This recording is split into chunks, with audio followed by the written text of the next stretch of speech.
डटा हुआ है अपने सबके हाँ, मुकाबले में। और उसने उसने ये जो भरमबाजी थी ना अमेरिका की और इसराइल की, ये भरमबाजी जो है दुनिया के सामने खोल के रखती है। हम लोग दुनिया में अमेरिका जो था वाकई एक बड़ा ताकतवर और सुपर पावर के नाम से खौफ खाया जाता था कि इससे कोई टक्कर ना ले, ये मलिया मेट कर देगा। उसकी मिसाल आपको मैं याद कराता हूँ कि जब 9/11 हुआ था तो मुशर्रफ को बुश ने फोन किया था, आर यू विद अस और नॉट, यानी कि उसने धमकी दे दी अगर तुम नहीं होगे तो तुम्हें वापस एज स्टोन में ले जाऊंगा मैं। और मुशर्रफ वहां पे घबरा गया था और उसने फैसला जो था अमेरिकन के हाथ में कर दिया था, देशे वैसे सब कुछ दे दिया था उनको। लेकिन ईरान ने ये चीज जो है ना इसको उल्ट साबित किया है, समझिए ना। ईरान ने अपनी जो है, अच्छा अब मसला जो है ईरान का हॉर्मुज़ से तेल का नहीं है खाली, इसमें ना मैं आपको बता दूं, ये मेरी बात नोट कर लीजिए। अब अप्रैल शुरू होने वाला है, सितंबर तक मैं आपको जो बता रहा हूँ, सितंबर तक आप गहरी नजर रखिएगा, फूड शॉर्टेज होने वाली है दुनिया में।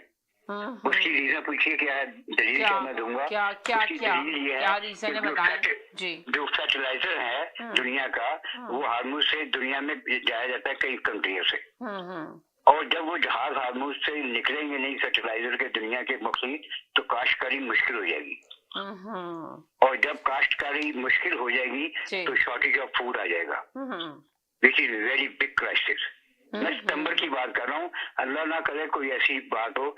लेकिन आप जहाँ तक रही साहब ने कहा कि चाइना और रशिया इंटरफेयर करेगा तो शायद पॉसिबल हो कि रिवर्स में जंग चली जाए या मुआहदा हो जाए, इम्पॉसिबल। ये मेरे अल्फाज रखिएगा, इम्पॉसिबल। अगर रशिया और चाइना इंटरफेयर होता है ये पॉज या पीस की तरफ ही जाएगा, ये एक बहुत बड़ी जंग की तरफ जाएगा। उसकी वजह ये है कि ये देखिए मैं आपको पहली बात बताऊं, हमें ये जान लेना चाहिए ये जंग अमेरिका की नहीं है जो ईरान के साथ हो रही है। अमेरिका का कोई तनाजा था ईरान के साथ, ये जंग इसराइल की है, और मजे की बात है इसराइल की जंग को अमेरिका लड़ रहा है। कितनी मजे की बात है, जो दुनिया की सुपर पावर है वो एक इसराइल को इशारे पे जंग लड़ रही है, और इस अमेरिका के अंदर जो बैठी हुई एस्टेब्लिशमेंट है उसके इशारे पे ये सब कुछ हो रहा है।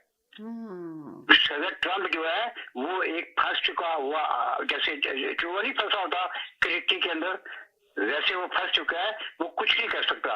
अंदर एस्टेब्लिशमेंट है और बाहर इसराइल है, और इसराइल से वो क्यों खौफ ज्यादा है, क्योंकि इसराइल के पास समीना दौलत के अंबार हैं। अमेरिका के अंदर जितनी भी मल्टीनाइजेशन कंपनियां हैं वो सब यहूदियों की है।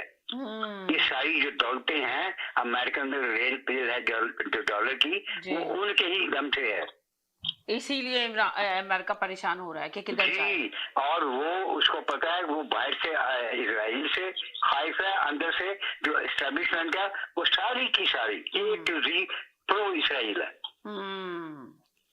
तो वो तो अब आवाम की जो ख्वाहिश है वो तो इसके बिल्कुल बरक्स है अमेरिका की आवाम की। अमेरिका की ख्वाहिश तो बिल्कुल बरक्स है। उसने तो खुद अमेरिका की आम पब्लिक ये कह रही है कि किसी तरह ईरान ये इस नेतन्याहू को हटा दो। वहाँ की जो पब्लिक है अमेरिका की वो खुद अपील कर रही है कि नेतन्याहू को हटा दो। नेतन्याहू को हटा दो, ना अमेरिकन कह रहे हैं कि why are you interfering in this war?